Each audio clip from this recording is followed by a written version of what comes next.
My wife got this for me. This, which is funny. I was talking to another gal earlier, and she, she was talking about astrology, and like she's an amateur or aficionado at least. And I told her I was a Pisces, and she says, "You've got the mat for it on, the mouse pad." And my wife found this for me. It's like 3 feet wide and 2 feet long. It's a huge mouse pad, and I love it. And it is the classic Japanese painting of the wave, Nami, which goes with the Pisces thing. And I think it's fantastic.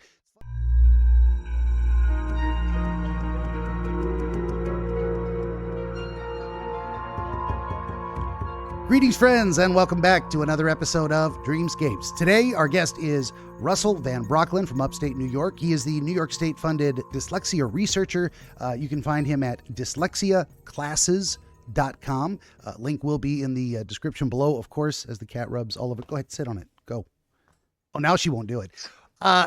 For my part, would you kindly like, share, and subscribe? Tell your friends. Always need more volunteer dreamers and viewers. Why not share it out? I do video game streams most days of the week, Monday through Friday, 5 p.m. to 8 p.m. Pacific. This episode brought to you in part by ABC Book 18, Oniro Chronologia, Volume 4, Prima Reliquorum. That's Latin for the first of what remains. Everything I couldn't get into the original trilogy. There's all kinds of shorter works of dream literature out there. This one features one article from the 1800s, which is articles they wrote were like novellas. They were massive. It's so almost its own book, and 2 other complete books. So you get 3 books in one with this one for the price of like, I don't know what, it's 13, 14 bucks. I make $1 off of these things because I just want them out there. So buy my books, won't you kindly? You can find all this and more at benjaminthedreamwizard.com, including downloadable or live streamable episodes of this very podcast. So you may take the wizard with you wherever you wander, with or without Wi-Fi. And of course, if you'd head on over to benjaminthedreamwizard.locals.com, building a community there. It's free to join, attached to my Rumble account. And that is more than enough out of me. Russell, thank you for being here. What are you? Thanks for having me. I think she sneezed a giant loogie on my... Oh my God, that's kind of nasty, girl. There we go. Yeah, I think she sneezed a giant loogie on my... Right there. We'll just wipe that off. Yes, we'll do that. She's always had a little respiratory problem. She's always kind of sneezy and whatnot, but that's just fine. Hi. So, what's the deal with the dyslexia research? That sounds like a fascinating story. Well, I have the worst case of dyslexia people have ever heard. Got involved with it. This wasn't what I was supposed to do with my life. I was going to be a bureaucrat in the state legislature, but what happened is it was the late 90s. I wanted to know how laws worked, not some course I wanted to know. So I signed up for the New York State Assembly internship program. Problem is, I showed up. I said, "Here's my neuropsychological evaluation. I have a first grade reading and writing level." And the director looked at me and said, "This will not work. I mean, there's no way would this possibly work." So we got a committee together. I mean, it went up to the speakers, for goodness sake. And they told me, "Well, we're going to move you over to the program and counsel's office of the majority leader's office," which ran the assembly day to day, which was great for me because they only work with graduate students. Why was I there? They had 3 administrative assistants that could help take my horrendous writing and turn it into a memo that I had to do a couple of those a week. And they even went and bought me a $2,000 new computer. So then it came time for the academic portion. And instead of, for my big research project, instead of doing the big paper, I ended up just doing a standard oral presentation that was long with a long Q&A section. At the end, they recommended 15 credits A minus. So this is going to help my GPA out quite a bit because dyslexics, we don't get the best college GPAs typically. Goes back to the political science department at the State University of New York Center at Buffalo. And then you're about to be shocked. They looked at my accommodations and they said, "We don't like these. So here's your 15 credits of F." 15 credits of F instead of A minus. Wow. It's still there today, 27 years later. So I got so sick of the discrimination that I went to my other professors and I said, "Where can I be forced to learn to read and write in grad school?" And they kind of laughed and said, "Law school." So I went and I signed up for to audit a couple of law school classes.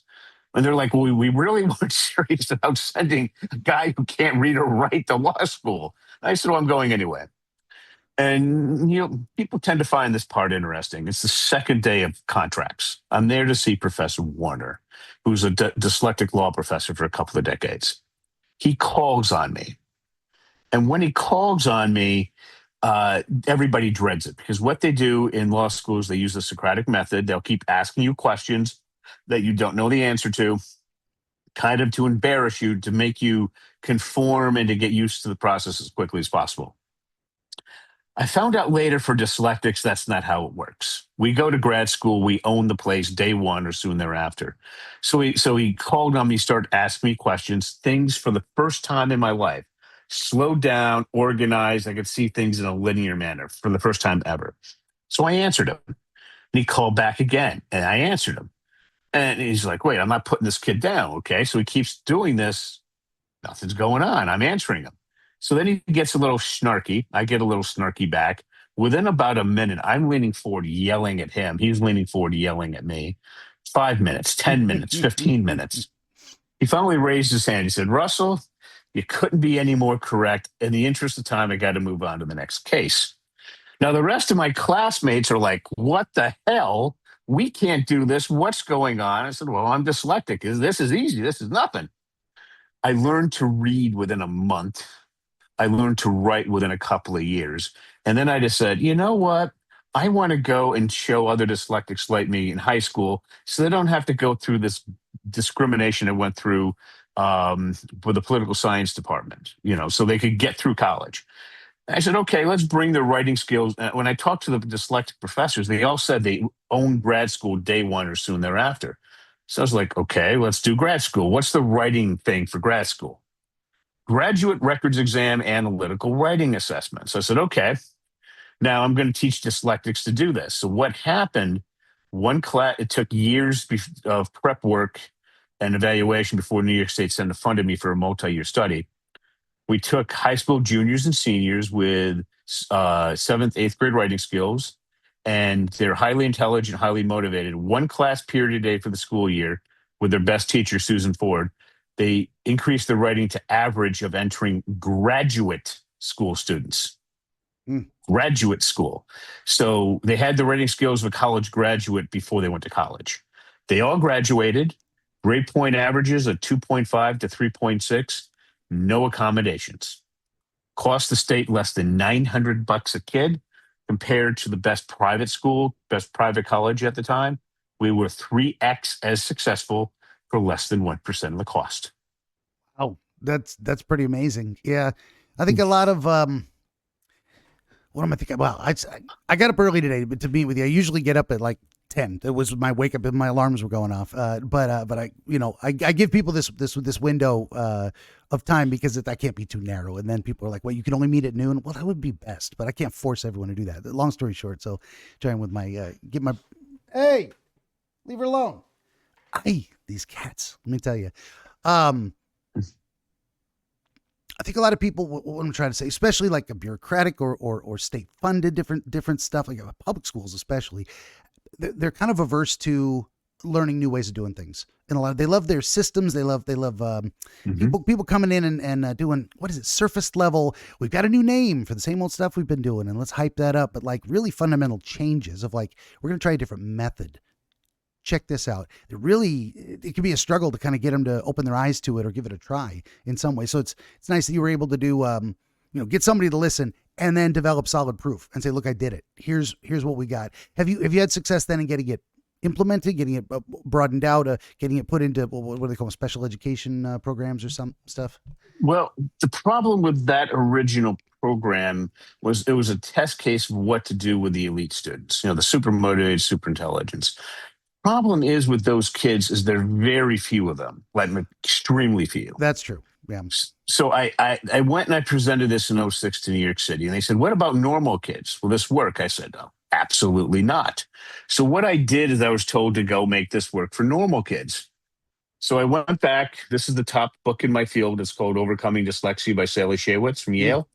Medical doctor. That's dyslexia. So the back part of the dyslexic brain has like almost no neuroactivity. Gotcha. Back part of a typical brain is massive neural activity, but the front part of the dyslexic brain is about 2.5 times overactive. All right. So to move that to typical kids, what I did initially is the graduate records exam, analytical writing assessment, analytical. The front part of the dyslexic brain, according to Yale, is articulation followed by word analysis. Articulation, analytical, to me, about the same thing. That was the breakthrough. But to work with normal kids, I had to swap that out to word analysis followed by articulation. Okay. But then I couldn't get the kids to do anything. So then I remember, in law school, I did real well because I loved it. I was really good at it. That was my specialty. Talked to other professors. They did not do K through college very well. When they went to grad school, owned it day one or soon thereafter. Why? They were in their specialty. So then I went and figured out what's a specialty for a kid. We tell them it's a Saturday morning, you can do whatever you want, go anywhere you want, and they will tell you what the specialty is. We focus on a book that takes them in that area, all right, that they're really interested in. And then the next step is we get an audiobook and a printed book for that. That's usually, hopefully, a grade level or two ahead of where they're supposed to be so they can grow into it. Then we focus, here's the major thing. I got this from senior dyslexic professors. During the intervention period, while the kid's getting ready to get to grade level, you cannot ask a dyslexic this question, a general to a specific, such as, what effect did Martin Luther King's famous I Have a Dream speech have on the American Civil Rights Movement? It's like us grabbing fog, nothing. But if we ask a specific to a general question, what personally compelled Martin Luther King to want to give his famous speech? You grab onto that. And now we can then answer that question. That answer gives us another question, and we just keep doing that. That forces the brain to organize itself by using writing as a measurable output. So if you ask a dyslexic in your specialty, do you have ideas flying around your head at light speed, but with little to no organization? They're going to say yes. So what we do is we focus on the kids' speciality, their area of extreme interest and ability. We teach them from the specific to the general using word analysis, followed by articulation. Now, how successful is that? The book that I'm writing is about Kimberly and Reed. It's going to be titled Literacy and Reading Dyslexia Turnaround. I met Kimberly in December 27th of 2024. She just spent $700 to have the state of Ohio test her kids. She's a homeschooling mom. Reed was reading and writing at the beginning third grade level, so about a year and a half behind. If he was in public school, he was supposed to increase by 1.86 points. But that didn't happen. He increased by 20 points under Kimberly. Not double the rate of learning in public school, not triple, 11 times. All right, and Kimberly wasn't working him like crazy. It was 3 half-hour sessions a week. Most parents do 10 to 15 minutes a night. I worked with her for half an hour a week. Here's why it's so important. In the last summer of 2025, Reed's friends came to him and said, we want you in public school with us for social reasons. See you at lunch, see you in class. If he went in and if he tried that in January, he would have been in special ed, away from his friends. Very unhappy kid. But since his mom did what every parent dreams of, he started 6th grade. They retested him, and they found out his reading and writing was end of 5th grade, beginning 6th grade. This is about a week into 6th grade at this point, and he's doing absolutely fine. He's mainstreamed. He's doing absolutely fine. He's with his friends because his mom did what the school systems generally can't do. Yeah, there is a big problem. I mean, I haven't been a big fan of public education, but my entire life, basically, based on my experience of it. I did not enjoy school until I went to college, and it was very much along those lines. So I've got a autism diagnosis now. I was diagnosed late in life, but it explains so many things to me about how I approach learning and social relationships. I'm like, oh wow, okay, actually this all kind of makes sense to me. But yeah, I where was I going with that? The idea that it is so tepid in a way that it's not. Like I was thinking of an analogy to water. The idea of it's it's not useful because it's cold and you could like a refrigeration temperature, and it's not useful because it's hot. Boiling, that makes spaghetti or whatever. It's so tepid so that it's useful to nobody, and you barely get anything out of it in a lot of ways. And a lot of kids just go through it because they have to. And then, well, I get to see my friends, and fine, I'll do some homework, and maybe they pick up some reading and some math along the way, and maybe some historical facts and whatnot. But it's not ideal along the lines of it's not focused on the individual. Like one big thing, I was making a couple notes as we go along. Number one, the idea that some, or maybe most people, get the idea of a disability, and they say, well, that means I'm a failure. I can't do anything about it. And then, but there's a lot of things you can do about it. You tailor the approach to create the maximum success possible. Well, they don't do that. Another thing is dealing with the motivation. I just didn't care. I got like B's, mostly B's, because I just whatever. I just wrote whatever and handed it in, and it wasn't great and it wasn't terrible. It's got to be. But when I was motivated, when I really cared about the subject, I would know everything. I could talk for hours on something. And that's part of the Aspie autistic side of things. Like, get me talking about something I care about or I'm interested in, and man, I know everything. Like this with the dream specialties. Like, I've got so much information. It's hard to fit it all in sometimes, but yeah. So public schools are failing, I think, on those two metrics of like tailoring learning to the individual and their individual abilities and their individual motivations. And I think if we could do more than that, we would produce 100 times as many geniuses. I don't know if you have any thoughts on that subject in general. The one thing that I get, when I get about the school system is that people ask, well, why is it so, especially when we get to geniuses, I like to look at that from 2 points.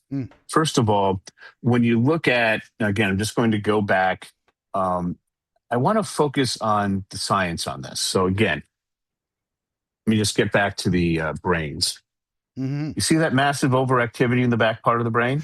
Yeah, and I don't know if you want to talk a little bit about what those areas do in general. Well, I'm going to keep it very. I way oversimplify advanced neuroscience so people can get something useful out of it. I was just asking for my own curiosity because I did the studying of it, but it's been a long time, so I don't remember. I know this is all the motor cortex is up front, that kind of stuff, but right. But just to keep it simple, so we can actually use it. And again, I'm way oversimplifying advanced neuroscience. Why the system is set up the way it is because 80+% of the students are not dyslexic, ADD, or ADHD, or on the spectrum, or neurodiverse in any way. The system, if you take those 80+% of the population, if the student has a natural intelligence, a natural ability, and then all they have to do, and I know this is kind of feels a little condescending, all they have to do is work really, really freaking hard. And they'll be successful, okay? If they have the native intelligence and the work ethic, they will be. All the school has to do is figure out which kids have the natural ability, and then which one. How do we motivate them? And then they're brilliant in the academic sense. Then you got researchers like me who, when we get to, let's say, how do I change a light bulb or something? I am natively exceedingly unintelligent. I am horrible at this. But then you got the kids who are really good at what I like to call head and hands.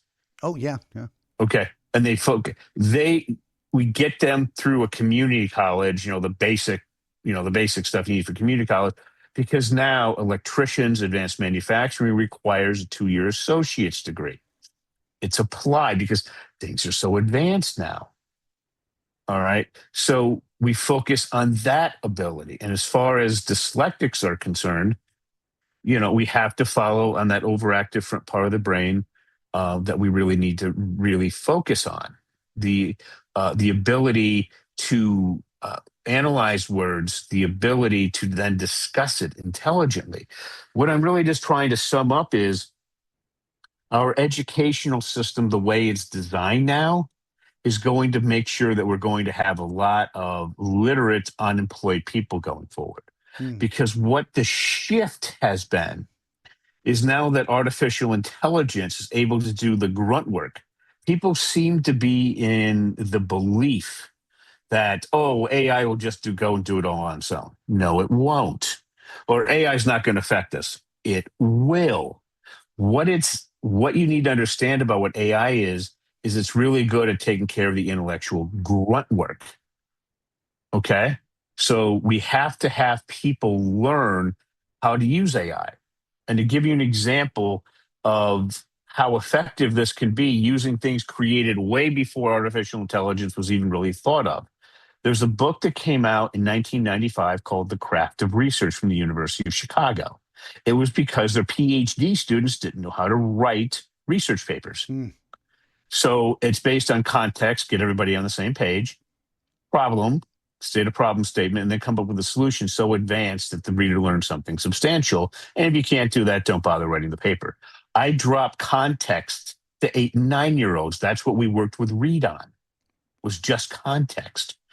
All right. Now, once I get a student through all those 3 levels, an example, I had a student last year. He graduated from college. He practiced the craft of research all through college. And then he got a job where his boss loved AI. Well, my former student detested it. Hmm. And he contacts me because he said, I have to use AI. I have to come up with something original for the office. They want to see if we can do anything, come up with anything. And I said, I trained you in how to do this in high school. You practiced this for 4 years. So what happened? I said, go and do context. Pick an AI model, talk to it, type with it. I don't care. Figure it out. It comes back a couple of days later. Okay, I did that. I said, great. Now go do it for problem. He comes back. I hate this. I said, welcome to the adult world. Yeah. All right. I said, go do problem. I'm sorry, solution. He turns in his work. It's a standard 5-paragraph essay I taught him. Boss is flipping through, nothing, comes to his. We can use this. It was a small problem they've had forever. They never put the resources into solving it. He solved it. Within a week, he's teaching artificial intelligence to his peers. Wow. He said, this is just what works for me. So what you need to understand with our educational system now, teaching the same thing that we've been teaching the same general way since the end of World War II is not going to work anymore. The students need to be much more autonomous, and they need to figure out where their real gifts are, be it head and hands community college kids in the future, or if they're going to go on to college. If they are, they're going to be going to a master's degree for the vast majority of them, and they have to get used to working with advanced artificial intelligence so that when they get in, they can be immediately effective in whatever they're applying for. And currently, they need to become senior really fast, typically within about 6 months. So now employers are expecting these kids to have the skill of somebody that's been doing this for 5, 10, 15 years within 6 months. If you're really lucky, a year. Those who can do that are going to go and do very well, make a lot of money, a lot more money. Those who can't, it's not going to be good. Yeah. Well, a lot of folks who could have had the potential to do more end up working below their capacity in areas that are, it's you got to have a job, but you just don't care. You just cashing, just working for the paycheck type of thing. And along these lines, I was thinking something as you were talking and hearkening back to before we started recording, and you did an interesting thing, which I think is related to your process here. Is you found something I said I was interested in the specific context of it, and then you started educating in a way of like, well, here's different tools or approaches you could use to maximize potential in this area. And I think that's because so autism is not dyslexia. A lot of people out there may not know, but it's a different thing. So it requires different approaches, but there's something I think may be similar. But for me, like what happens with generally with higher functioning. So you have the what I call the rocking and squawking type of autistic, that basically nonverbal, maybe a little, and they're never going to be intellectual and write college papers, and that's severe dysfunction. Then there's higher functioning where, but mine's technically in the executive function area. I can do just about anything. It just takes me a long time. I just don't make I make good decisions, and I think deeply, not quickly. It is the way I describe it. But also, if I don't care, it's extremely difficult to learn anything for me. And if I do care, I will learn everything, and I will learn it for fun, and I will research and write and do all kinds of different stuff to fill myself with this. Give me more information. I was going somewhere with that. Damn, no. Well, I think what you're Motivation. saying is Go ahead. this is when I'm working with dyslexic kids. Yeah. Okay. If let me give you an example of just how important this is with the most motivating. This will shock parents. What I want to do is to explain to you my most successful case. Okay. And her name is Casey. So she was, just so everybody knows, I never saw this before. I will never, ever see this again. All right. This is a one off. To illustrate your point about wanting to do it or not wanting to do it. Mm-hmm. Casey, I met her when she was 10 years old at the end of fifth grade. She turned 11 over the summertime, and she was reading and writing at about the second grade level. But she was really interested in Theodore Roosevelt, like extraordinarily interested. So I said, okay, Casey, here's your book, The Rise of Theodore Roosevelt, all 900 pages of it, won the Pulitzer. All right. People are like, why are you giving that book to a 10-year-old? Because she wanted the best. That's the best. Casey then said she wanted to do reading first instead of writing, which I never do, because if you can write a word, you can read it. Mm-hmm. And they said, no, I want to do it. I said, okay, I modified the process a little bit. I said, there's no way you're doing this. And she said she would. Heaven behold, the kid was locking herself in a room 2 to 3 hours a night, 6, 7 days a week, most of the days during the summer break. All right. Going through this tedious as heck process. Because I said, it's not that hard to teach reading. It's just the process is just tedious. It's easier to do writing first. 6 months later, she gets called. She's in silent reading class.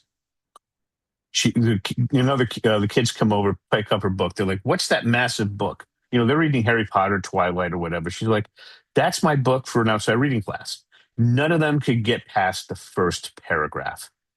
With Casey, you could do this. Here's the book. Let's just pick a page, but random, pick that word. She would tell you the dictionary definition, like literally. Exactly. And she could do that for the entire book after about 6 months. So her teacher calls her mom. She said, I thought that your daughter was dyslexic. I thought she was really behind in reading. She's the best reader in the class by grade levels. What's going on? So her mom calls me. I said, what do you think she's been doing in her room for 2 to 3 hours a night? Oh, and I said, yeah, because I worked with her for 15 minutes a week. That's it. Because that's what her family could afford. And then maybe one or two, occasional 1-minute phone calls when she's stuck. And this was essentially on her own. Then after she did that, I said, let's see what happens. So I gave her a book. This is my most popular book by far. Walt Disney, The Triumph of the American Imagination, 1,000 pages, designed for 17-year-olds. Gave it to Casey. I had her spend quite a bit of time on it. She says, I hate this damn thing. Her motivation, the most motivated kid I ever worked with, is down like 50%. All right. She did the work, no interest. So then I tested that with other kids. Give them things they don't like. Motivation's down 75, 80%. So what parents need to understand is you take these dyslexic kids and you are literally, you do what the school district does, which is, you remember high school, college, you did 5-10 books a year or semester. Okay. I'll have kids on one of those books for 2-3 years because I have to teach them to write. All right. And it's so different. I said, you pull them out of their speciality, they're going off the cliff. Now, once they go ahead and they get to grade level, they're done with their intervention program, like read. You can put them in and they will do the work. They will initially fight you. Like what Reed did in math class. He didn't like writing in math class because he's a little slower than his classmates, always will be. He can think a lot faster. So he started to get to throw a little bit of a temper tantrum. His mom said, "You're doing the work."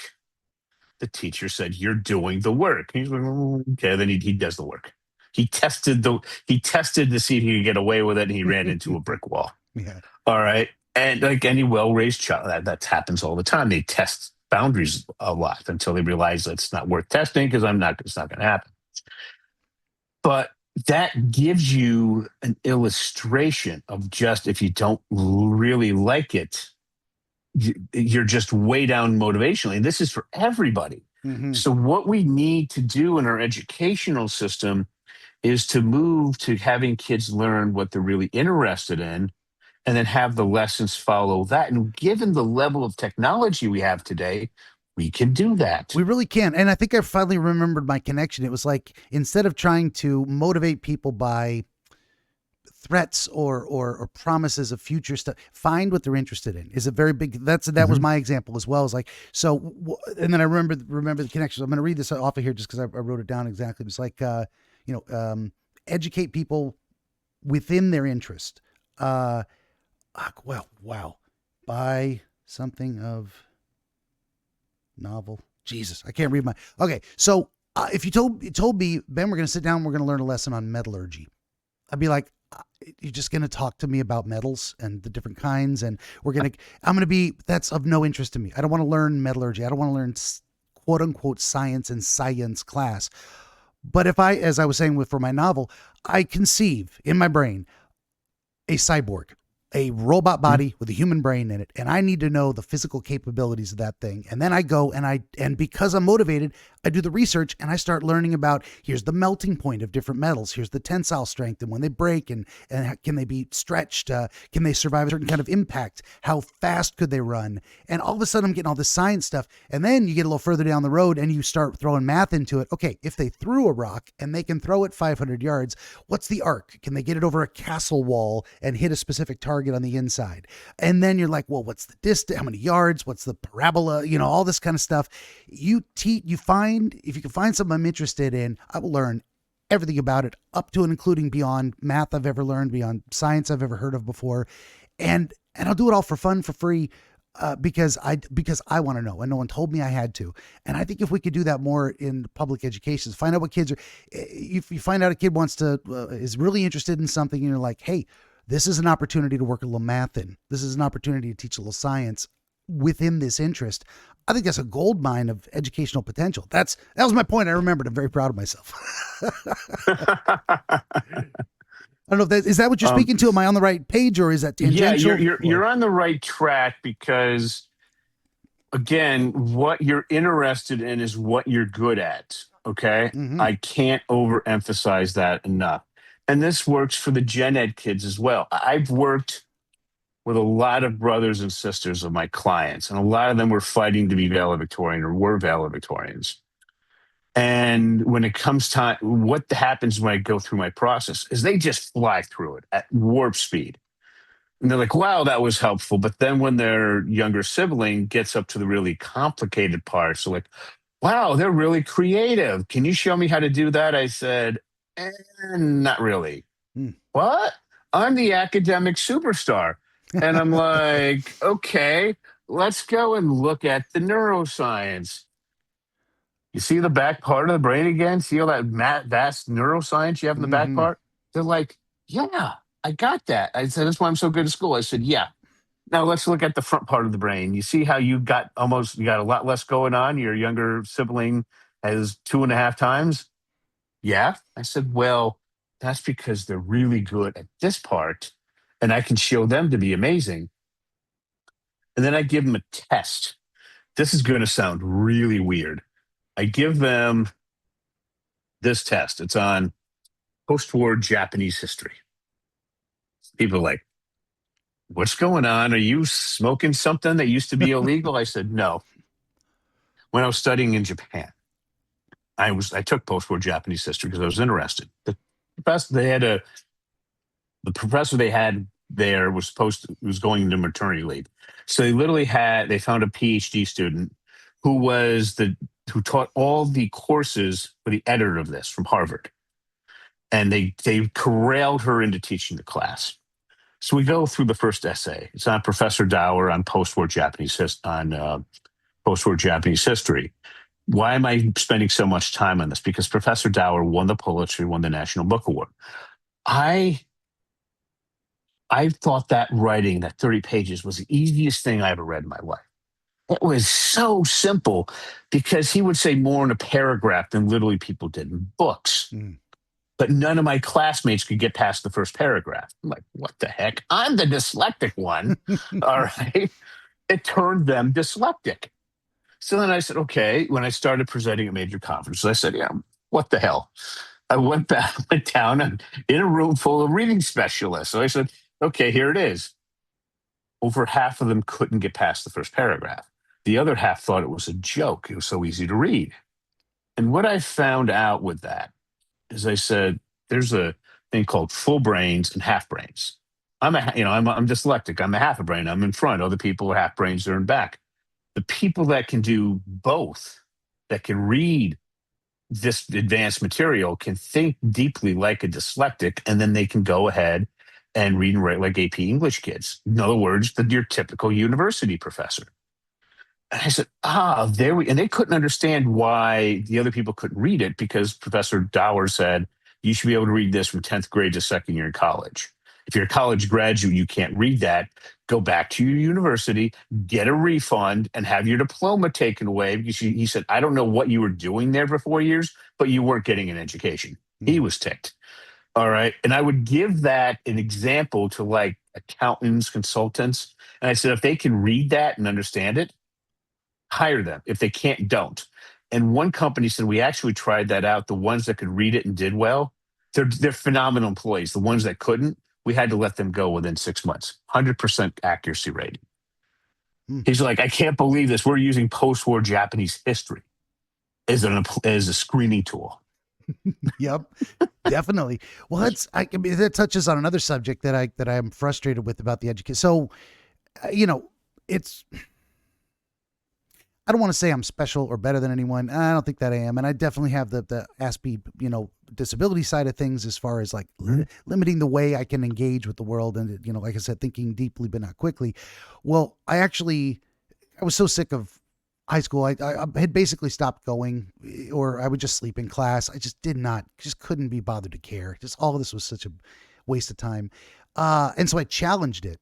And I did in what in California at the time was called the California High School Proficiency Exam.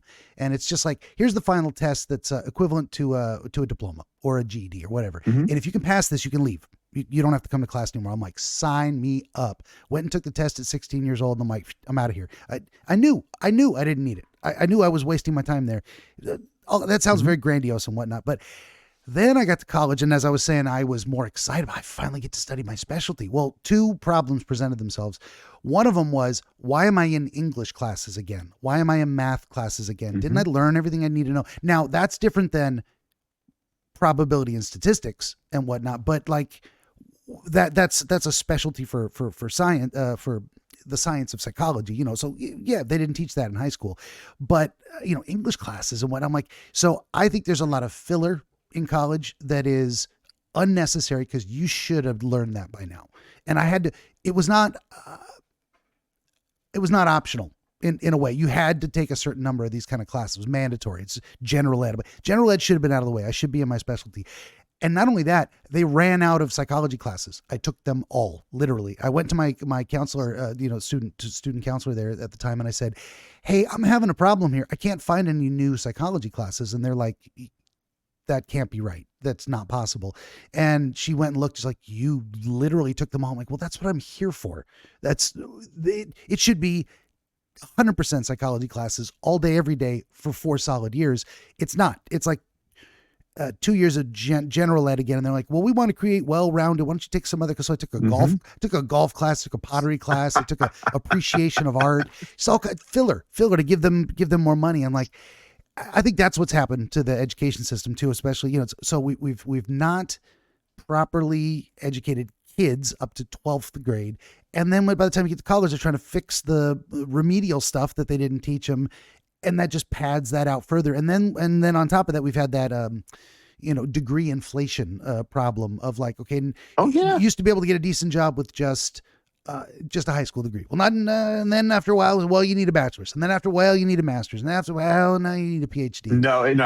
It's not going to get to the PhD. So what Maybe they're not. Maybe generally not. trying, yeah, what they're trying to generally say is, because people aren't writing well. Mm-hmm. Okay, it is ridiculous that people get to a university and they're not writing well. They're doing horribly. Yeah. All right, so they're trying to fix that. They're trying to make you well-rounded before you specialize.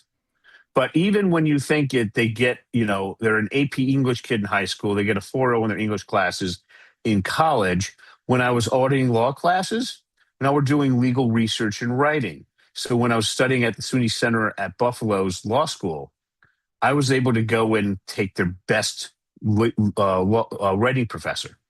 And she had all these kids who killed it in English class, phenomenal writers. And she said, "You don't know how to write."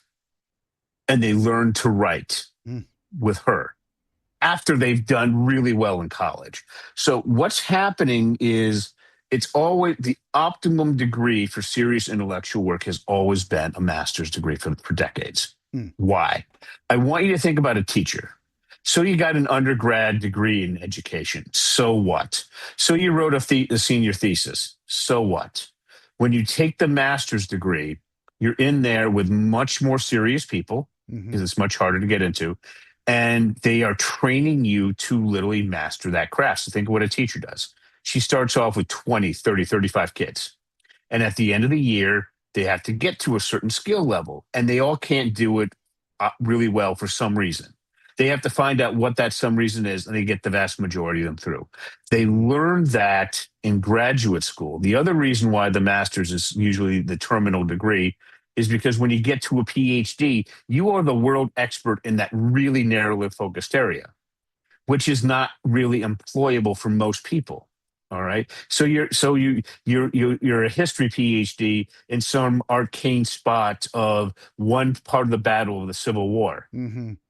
That's not really economically viable for most things. All right. But a master's degree is specific enough, but still broad enough. Like, for example, for business, the University of Chicago, where I studied for the summer of 1999 with Professor Schrager of New Venture Strategies, they don't have an undergraduate business school. All right, because they don't think you can teach business to undergraduates. Goes in one ear, out the other. They will take an undergrad degree in philosophy, give them, have them work for 4 or 5 years, and they'll come in and say, okay, this situation happened. And they're like, yeah, I remember that. And then somebody from India will say how they handle it. Somebody from Japan will say how they handled it. You get that around the room. Then the professor tells you, here's what the theory says. You remember all of this because you lived it. They will show in 1 year of graduate school more about business than somebody with a 4-year undergrad degree in business from Harvard because of that work experience difference. So that's why you generally find that the master's is the terminal thing, but they keep doing the writing because the kids can't write worth anything. It's horrible. Yeah. And I think especially today too, a lot of kids they don't read anymore either. They do. Well, books are still popular, but not as much. There's been a like an explosion of different media types. And I mean, the availability of, used to be, I don't know, you and me are men of a certain age. We remember way back when, before the internet, before cell phones, all that good stuff. Yes. Once upon a time, there were like, if you didn't have cable, there were like 3, 5, maybe channels you could watch. And otherwise you were outside riding bikes or playing with friends or reading a book. And so the proliferation of media types out there and then the quantity of it all. And then the different choices make it really easy to entertain yourself without having to read a word. The basic reading of like, can I find the video I'm looking for? That kind of stuff. So it's kind of fallen by the wayside. And I remember, I think probably one of the reasons I have the ability that I do in the realm of reading and writing and whatnot, and speaking in general, although not a good example of this episode, fumbling around all over the place, but is that I read voraciously because I was interested in the topics, and I was reading the sci-fi and the fantasy and lots of different choose your own adventure books, all kinds of different stuff. And and it was the old Japanese thing of, if you want to master something, do it 10,000 times. And I probably read 10,000 times 10,000 words over and over again, and I would come across new words all the time. And because I wanted to understand what was going on in the book, I hit up a dictionary and go, what the hell is that word? Or I'd ask my parents. My mom would always say, look it up. Just wanted to teach me that you can find these answers yourself. And it's usually better. I think if you put some effort into it, you actually do remember it more. But yeah, and I don't think that's happening as much these days. They just came out with a study in 20 years ago. It was about 40% of people read for pleasure. Mm-hmm. Now it's down to like around 15. Yeah, it's a big problem. Yeah, they've gotten so bad that some tech podcasts I listened to, the parents said we failed our kids because they pulled their kids' phones because they found there was a movie they wanted to watch and they couldn't sit still for 90 minutes with a movie they wanted to watch. Mm-hmm. So they finally took their phones away.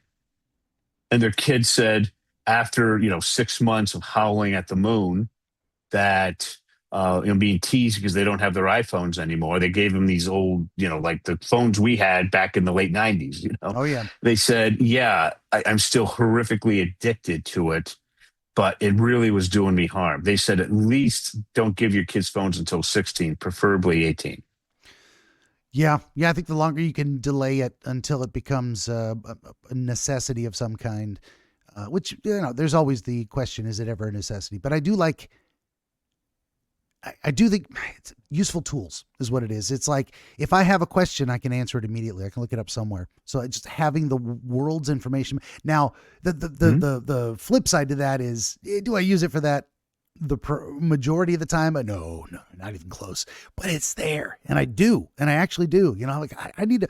Who was that guy in that movie? I can look that up. That kind of thing. But also, what is the answer to this? Like I keep going back to this example, but what is the? I need to know some things about metallurgy because I'm very curious, and I'm also the kind of guy where like if I can't get it answered right away, I'm gonna forget. If I write it down, I'll lose the note. I mean, I really need instant gratification in that sense. Now he's gonna eat my fingers as we talk. That's He wants to play. Oh, now. Do you want to get to the dream thing? We better do that. Yeah. We're running out of time. I get the feeling we could keep going on this stuff. And that's usually with me. Yeah. That's how it is with most guests. I'm genuinely interested in what they have to say. I've got my own thoughts on the subject. But okay, so we're gonna do. Let me write down the time here. 40.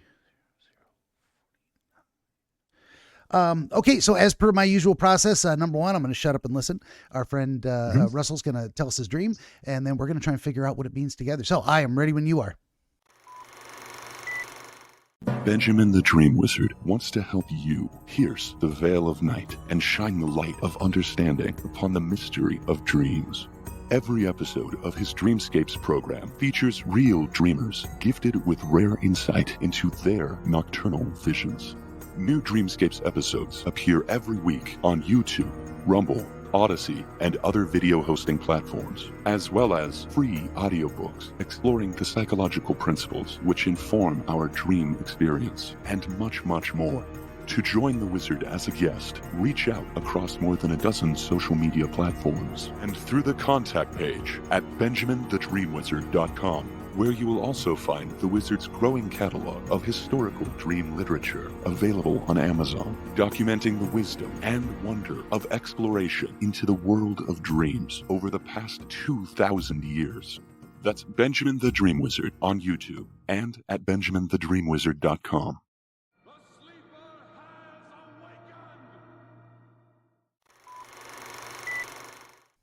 Okay. Well, this was back when I was trying to figure out, this was after my presentation, to originally in 2006, when they told me to go and have somebody figure out how to work this and with typical students. I was like, how the hell am I going to do that one? I had no idea. So I kept having this dream that I kept coming back to until I eventually had the solution, which was so incredibly simplistic. Flip it to word analysis followed by articulation. That was the big breakthrough. I was like, I look back at it, why did it take years to do this? Kept having this dream. It was just some of my family history. I had two relatives on the Mayflower. One was their religious leader, and the other one was the biggest troublemaker of the colony. Okay. It's a wonderful So, combination. yeah. So it reminded me, and because of this dream, on the day that the Pilgrims landed for the first time in America in Provincetown Harbor at the end of Cape Cod, the 400th anniversary, I was there that day. And I was expecting, it was in the middle of COVID. I was expecting, a big band, a big thing right at the spots. And there was nothing. Mm. There's a couple of guys working. I said, this is the 400th anniversary. They're like, yeah, so what? Put your mask on. I was like, great, I'm Right. outside. Anyway, so I remember I kept going back to that spot and to Plymouth, Massachusetts. Because in my dream, it was my relatives that came to me, and I'm trying to explain to them how to do things. And my religious relative is trying to keep me very somber, throwing all these religious quotes at me. And my other relative, who's the big troublemaker, Hopkins, is doing all this weird crap to get me in trouble. All right. And it was just like, this is just weird. And I kept bouncing around between where they landed on Plymouth, on when they first got there, and Plymouth Plantation. And it really, what tended to wake me up at night is when Hopkins, my relative, who was just a real big troublemaker, the weird stuff he was trying to have me do, like, oh, there's the Indian corn, steal it. All right. Now, what can we say about, and just coming up with all these completely absurd ideas of what to do. And then I'd go down those rabbit holes, like steal this guy's corn. And, so you have something to plant in the summertime. And then we're going down like this rabbit hole, and the corn's turning into all these just completely weird things about the Pilgrims. All right. Their hats are coming out. And then Indian money, wampum's coming out. And it's just this completely random stuff. And I think that had to deal with the fact that I'm dyslexic, and that when I let it go, my brain thinks really fast, with little to no organization. Mm-hmm. All right. And we just kept doing, and then like when the corn turned into wampum, then it's just turning into like all these monster things. All right. Just this really like evil, crazy Halloween stuff. And then I woke up. All right. And then when this dream, this wasn't one that just happened every once in a while. It happened till I eventually saw things. So then when I went, and it was my other relative, Brewster, who was the religious leader, he's trying to tell me, well, you have to go on the straight and narrow. And then I have all these Bible verses flying at me. And then the Bible verses are turning into these like good things. Like you see kids in that, like then it flashes back to modern times, the kids doing really well and getting awarded what they really like. So when I was a kid, the favorite thing I liked to do was to go to Walt's hot dog stand. Hey, stop that. It's something that's been around for 40 years at that time. And I liked their little mini hot dogs. And if I did really well on a test, my parents would go and I could get, whatever I wanted. I would get like, my mom, I'd get like 3 or 4 of them. Then when I became a teenager, my dad said, get whatever you want. I said, really? I said, okay, I'll take a dozen, or I'll take 20. All right. Yeah. But then the hot dogs would just pop up, and they would take a form of like kids that I knew, just kind of like in this weird, and they were like, then just trying to say like these positive things. And then I'll jump back to my other relative, Hopkins, the troublemaker, and the trouble that guy got me into. It was a mess, but that's generally how they just kept repeating itself. Nice, nice. So we're on the well, you've just proven one of my assertions or theories is that, why do specific dreams reoccur? They keep coming back because you got a problem you're trying to solve or something you're trying to understand, and once you get it, they stop or they change. They become something else because now you're able to move past that blockage. And that's how I conceptualize dreams. Is it's just, the lungs breathe, the heart beats, and the brain thinks, and it does it whether you're awake or asleep. And when you're asleep is when it's most free to explore creative possibilities, and you're sorting through all these in a way you kind of pose yourself a thought experiment, and okay, let's follow this out, let's see what happens, where do I think this line of logic leads? And the answers we get are very often very strange. You get things as you were saying that the religious relative, and then okay, so we've got layers to this stuff, or different branching. You got two different perspectives on the world, perhaps a more straight and narrow, as you said it, and then a more mischievous. And we could even we could even broadly class those as chaos and order. I'm just going to write that down too. And the way those, and if that makes sense, okay, so the way this works is if I say something, you're like, I don't know, I'm not feeling it, then that's the wrong answer. No, chaos, no, that's pretty much what it is, because Hopkins was chaos. I mean, he actually led a mutiny on another ship in America, and then for some reason he wanted to come back. Well, and that's why you're going to bring him. You learned about a relative. He encapsulated, he gripped your imagination as a certain icon, and you put him in your dream as opposed to this other guy to represent these. So the way I was saying is I kind of saw it there for a minute when you were like, yeah, chaos and order, that makes sense. That's the feeling we're looking for when I'm offering suggestions. I tell people, okay, he tore me up pretty good. I'm bleeding. But he cannot do that to her. So I'm going to stop them. No, hey, wow. He's a real bastard this morning. That's okay. He'll figure it out. But so broadly speaking, chaos and order, how do humans in general conceptualize those things? So chaos is very often creativity. Let me think of new or different, interesting ways. And order is functional, practical implementation of the settling, the selection among, creativity is brainstorming, or chaos is brainstorming. Order is picking the relevant topics out of, so there's no wrong answers until you need to find the right answer. Then all the other ones are wrong, but there's different needs for each process.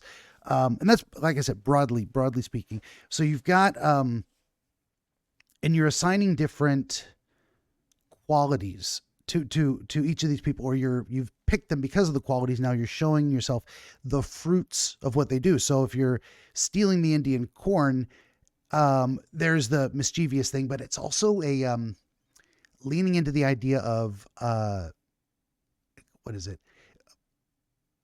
Borrowing things from other. It's educating yourself in a way. It's taking ideas, and it's a funny thing is you can physically steal corn, but you can't actually steal the idea of planting corn. That is just a concept that's out there. You can't take that away from, they don't lose it when you take it. It's shared. It becomes multiplied in that sense. And what's coming out of it in a very literal sense was, why did the pilgrims survive? They survived because they were taught how to plant the corn. And so what you've got growing out of the corn is more pilgrims, or the symbols of pilgrims, the hat. But even that also, because it still belonged to the Indians as well, you've got the idea of wampum coming out of it as well. But then further down, for the wampum, you said, became like scary, evil, kind of Halloween looking stuff. And what that said to me was, that down the road, because these two peoples were still coexisting in the same environment, well, they didn't always get along. And eventually we were fighting wars with the Indians too, over territory and whatnot. So that became a scary, evil monster. Either the settlers are the monsters in your mind, or the native savages that they had to fight to conquer the land might have been the scary monster in your mind in that sense. I don't know if we're heading in the right direction with any of those descriptions. If you have thoughts. Yeah, it is, because that took an interesting historical twist, because Winslow was one of Governor Bradford's primary aides. He went and literally saved the life and nursed back the Indian leader, Massasoit. And they told their kids, be the best of friends. And their kids hated each other. Oh, As much as humanly possible is to hate.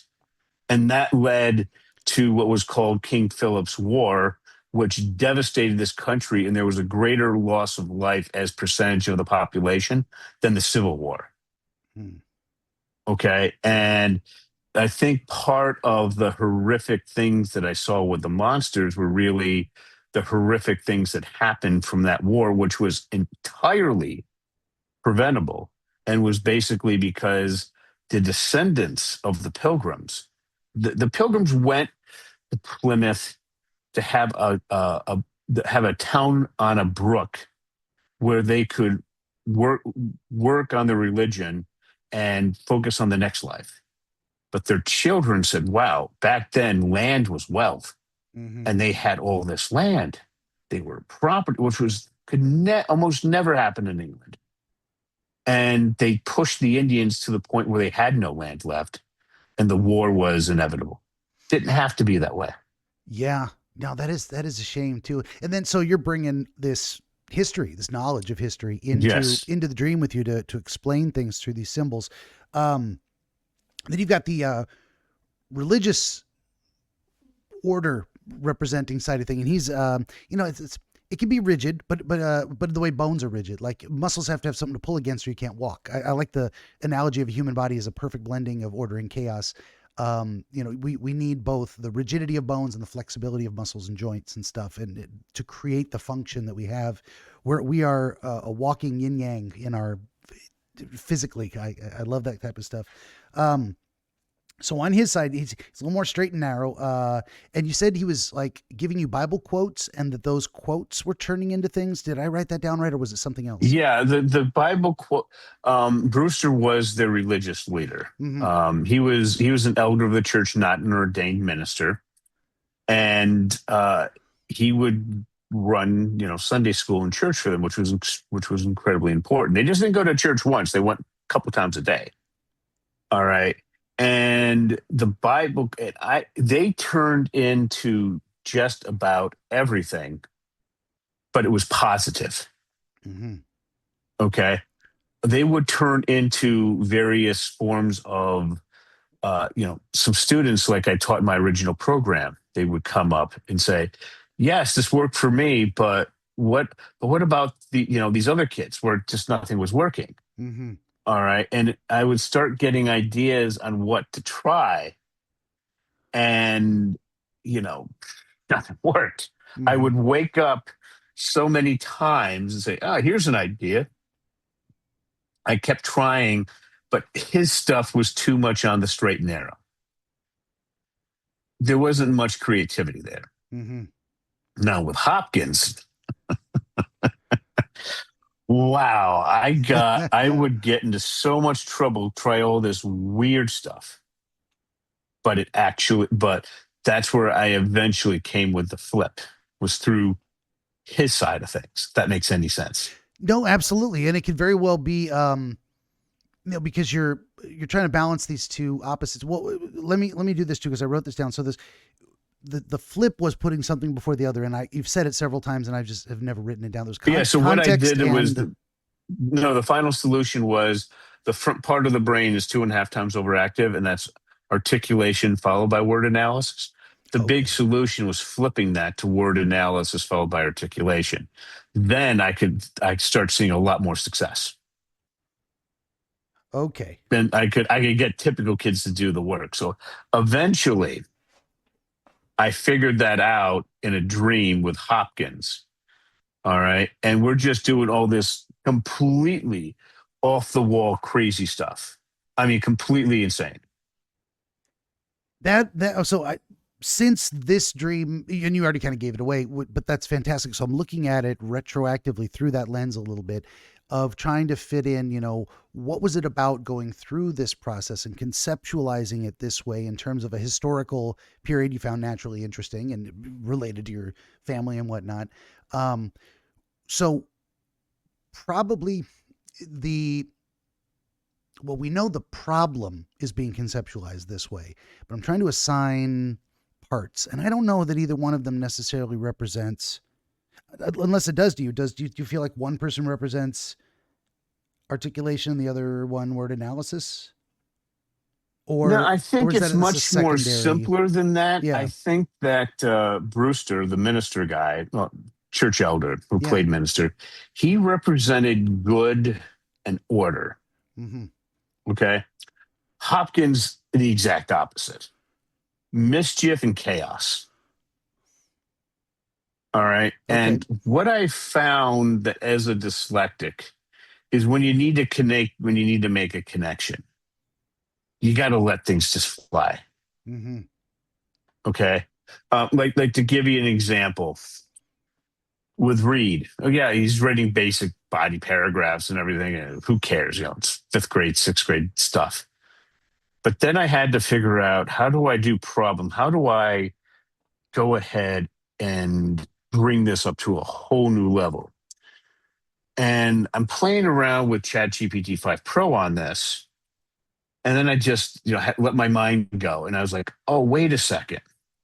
If we went, instead of having one quote, if we had two, one from the beginning, one to an end, and then I took a warrant, which is a thing, it's PhD level stuff on the craft of research, which kind of helps you take your facts in a paragraph and analyze them in a coherent way, just bring everything together. And I applied two of those. Then I just had to add a couple other steps. Now this is senior year of high school. Okay. And Reed's working on that now. The ability just to say, well, forget what the AI is saying. Let's try. This looks like this might make sense. And then I have it come up with some scenarios and like, okay, that was it. Major breakthrough. Mm-hmm. Okay. And where I think this represents in the dream is when I'm working with Hopkins. I'm with him doing all this weird mischief stuff and it's complete chaos. Is that you can take these two completely far out wacko things, bring them together, and occasionally they work. Mm-hmm. So I think that's really what hit me. Gotcha. Yeah. I can't tell you the number of times I've, woken up in the morning not remembering a dream, but having an answer to a question that I either had just recently learned how to, formulate properly, or had been thinking about for a long time, and suddenly something clicks. And yeah, it's this thought process of going through that. So definitely the idea of, I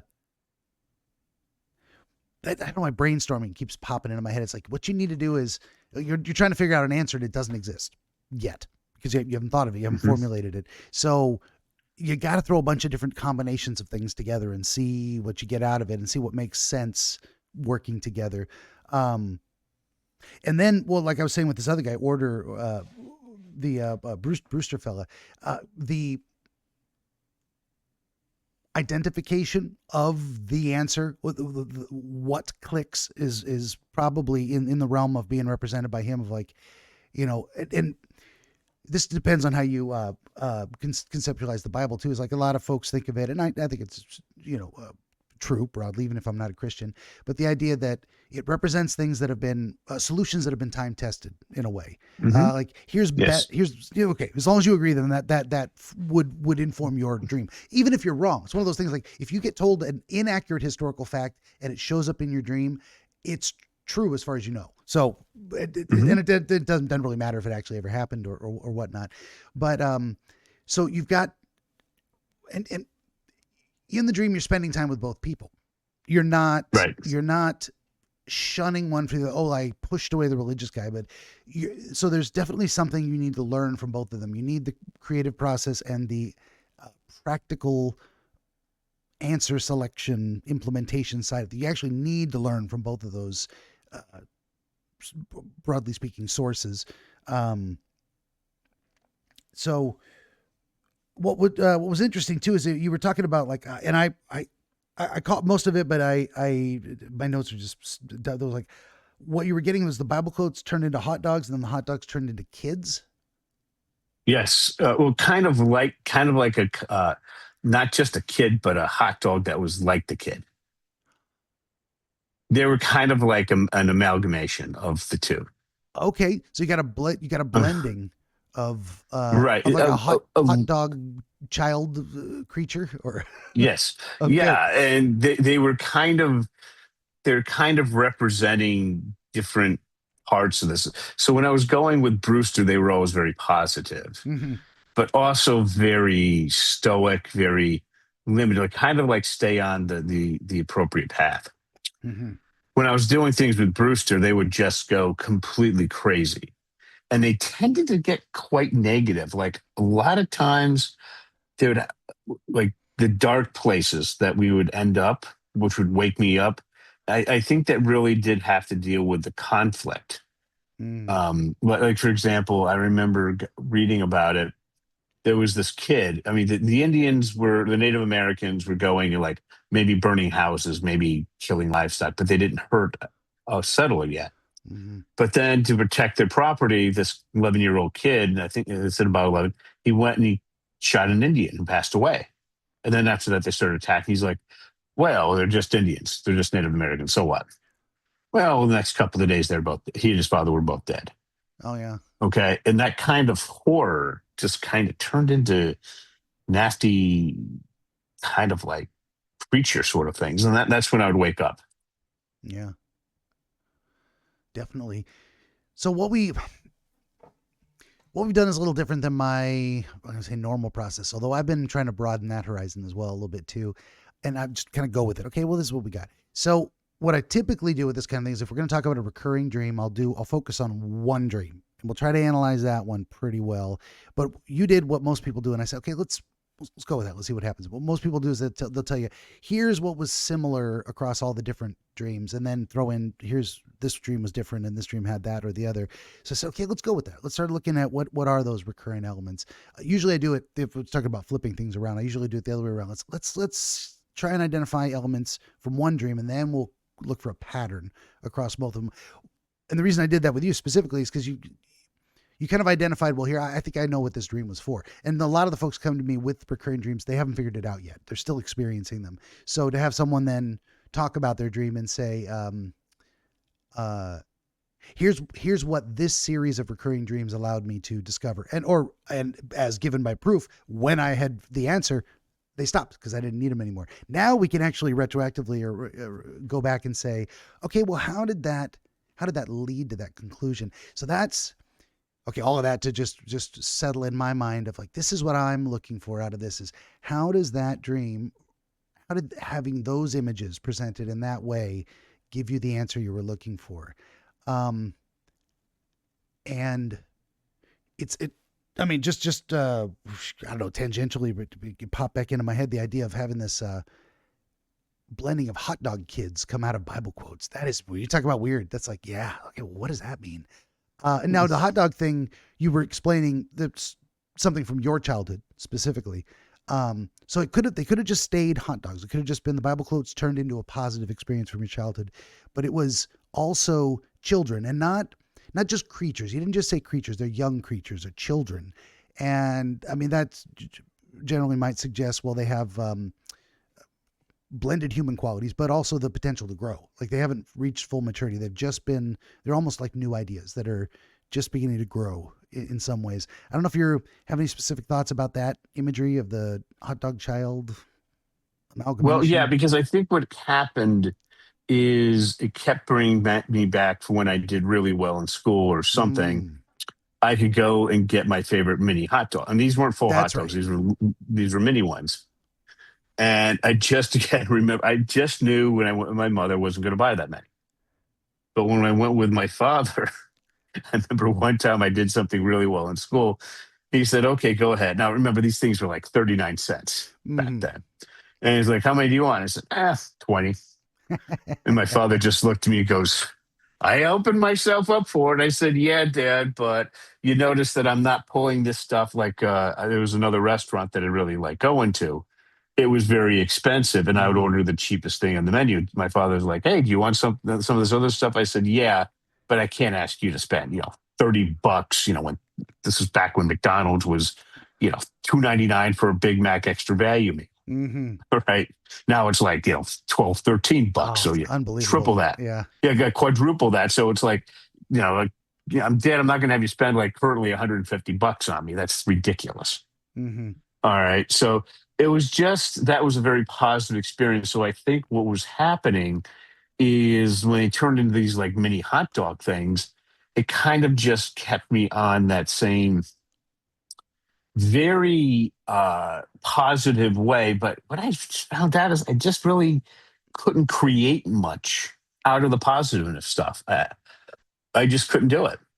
Mm-hmm. So Well, you definitely that's what kind of got me. need to open yourself up to the chaos, and in broad terms as well. There's the way we conceptualize good ideas and bad ideas, and bad ideas are often catastrophic. That you make the wrong decision, bad things happen. So you've got these stories in your head of like why there was conflict between these people, and it's a tragedy too. It didn't have to happen. Just people's prides or egos, or let their emotions get away with them. But that's part of the process of what is it? The larger hero's narrative type of thing. The deep dark forest is scary and dangerous, but that's where the answers are. And there's going to be a lot of danger in there in terms, and danger isn't always physical danger. We represent it as the hero fighting monsters and whatnot to get to the treasure, but the danger can also be the hero believes in and acts upon bad ideas and fails because of that. So a lot of this is metaphorical in that sense too. So you got the idea of you're exposing yourself to the monstrous by entertaining or seeking new information or answers that have not existed, and most of them you're going to defeat or brush aside because they're the wrong answer. There's usually one right answer or a range of directionally correct answers, and it's like picking a point on the compass. You are rejecting every other point on the compass to go that way. So there's the what am I trying to say? The idea of assigning to bad ideas or wrong answers the status of monsters that are to be defeated or avoided, something along those lines, and then also the idea of in terms of the right answer. It was coming from this, it was eventually selected because you have to go through the chaos or at least engage with the chaos to winnow it down to what are then the right direction to go. And that becomes, and I love this, I don't know if you're familiar with internet meme culture and the idea of the Pepe frog and the god Kek, the god of chaos. I don't know if any of that sound familiar. I'm not good with that sort of stuff. No, I have that's to okay. literally see it. Well, it turns out the Egyptians had a frog god named Kek, and his counterpart was Heket, goddess of the dawn. And Kek was the chaos of night, Heket the new order of day as the light shines, and you got to go through the chaotic dark night. But it always, at the end of the chaos, you choose a path, and that becomes the new order until the next night comes and you reevaluate, and that gets so cyclical. Fascinating stuff. What you're also trying to do in this process is your overall goal was, I need an answer to this problem because I'm trying to help these kids. And so you thought back to a time when you were a kid and you had performed well and you got a reward out of it. And so you're conceptualizing it in those, all of that to get around to that point. So I think that maybe kind of explains the hot dog kids is, you're thinking of yourself as a kid, you're thinking of the kids you're trying to help, and merging this idea of the reward banquet you were able to have with these mini hot dogs, and the idea that you're trying to pass this along to a new generation of kids to help them succeed. I don't know if I'm going anywhere with that. That makes any sense. Yeah, no, that's making a lot of sense, because what happened there is the hot dogs really did a huge thing with trying to get me to succeed. Mm-hmm. Okay. And I think what happened is when I was looking at things is that it really was trying to pull me in that direction of success.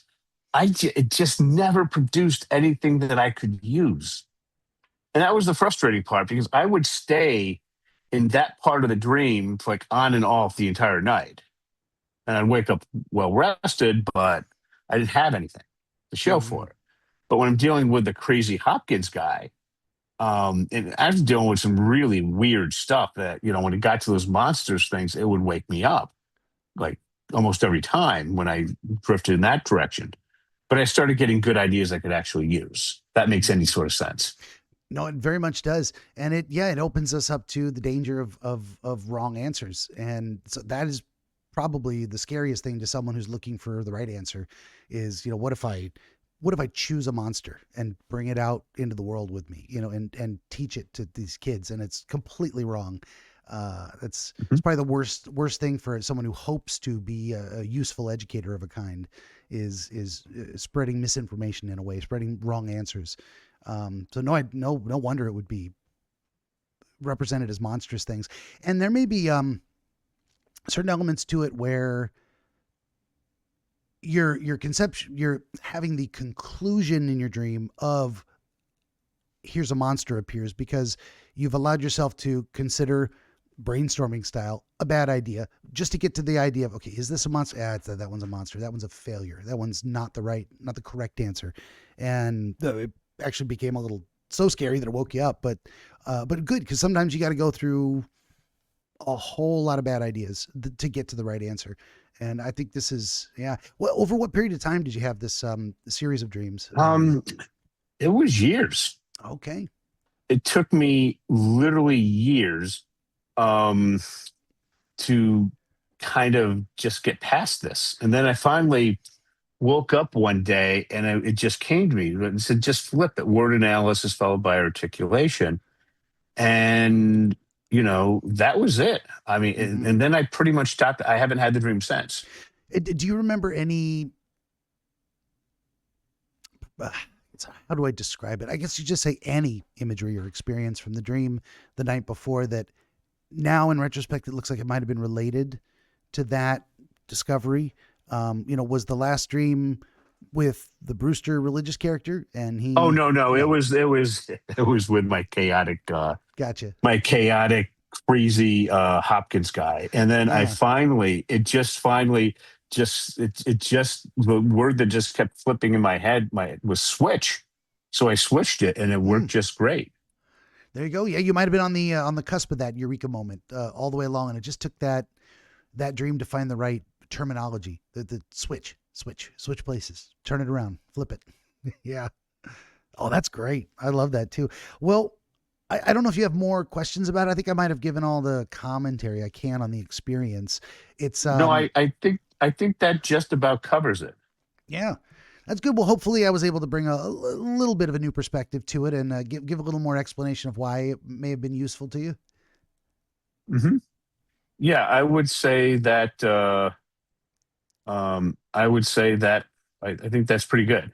All right. One thing you could probably do in the future is, now knowing that it was useful to you, you can be like, what else could I get out of dreams? What other problems could I consider that might give me an answer? And it can be a little more deliberate. I don't have any programs or methodology to recommend specifically for what they call dream programming. There's a lot of people find different things work better for them, but for you and for the audience in general, you actually can pose yourself questions, a little hit and miss on whether a dream is going to come to you that you're going to remember and it's going to give you the answer. But I am constantly amazed how many times I go to bed thinking about a problem that remains unresolved and I got an answer in the morning. For me, it just happens. If I could explain it better, I would, but I think you can do that. You can meditate on things and carry them with you in the back of your mind, and an answer will come to you. I think so. Maybe it'll happen again. I don't know. It's hard. I think it will. I think it happens more often than we know, than people are consciously aware of, which is probably maybe for the best. Maybe we don't need to be consciously aware of everything, but okay. If you feel satisfied by our discussion of the dream, we'll wrap it up. Yeah, I think you did a really good job putting in perspective. I actually learned quite a bit from this. Thank you. Yeah, I think the more people can understand what they're experiencing, the more they can make sense of it in a way that is then hopefully useful. I hate to, I'm just some crazy person who thinks he's a wizard, but I also have the temerity to call myself a wizard and to pretend to teach things as much as I'm also trying to be humble about it at the same time. And I hope I have something to share. I hope it was useful. And it's always nice. Oh, no, that absolutely was useful. Well, thank you. It's All always right. nice. Always nice to hear that. So, Yeah, I mean, yeah, it was absolutely useful. So, very cool. I appreciate it. yeah, I look forward to. Yeah, unfortunately, I got to get ready for my next podcast. Oh yeah, I'm just It going takes a to. while. Is it okay to do a little outro? And Sure. plug Yeah. you Go one more. ahead. No, this is like 2 minutes. This has been our guest, Russell Van Brockland from upstate New York. He is a New York State funded dyslexia researcher. You can find him at dyslexiaclasses.com. For my part, would you kindly like, share, and subscribe? Always need more volunteer dreamers. I do video game streams Monday through Friday, 5 p.m. to 8 p.m. Pacific, most days of the week. The book, most recent book, number 18, Oniro Chronologia, Volume 4, Prima Reliquorum. You can find all this and more at BenjaminTheDreamWizard.com. And if you'd head on over to BenjaminTheDreamWizard.locals.com, building a community there, free to join, etc., etc. And once again, Russell, thank you for being here. It's been an interesting discussion. Thanks for having me.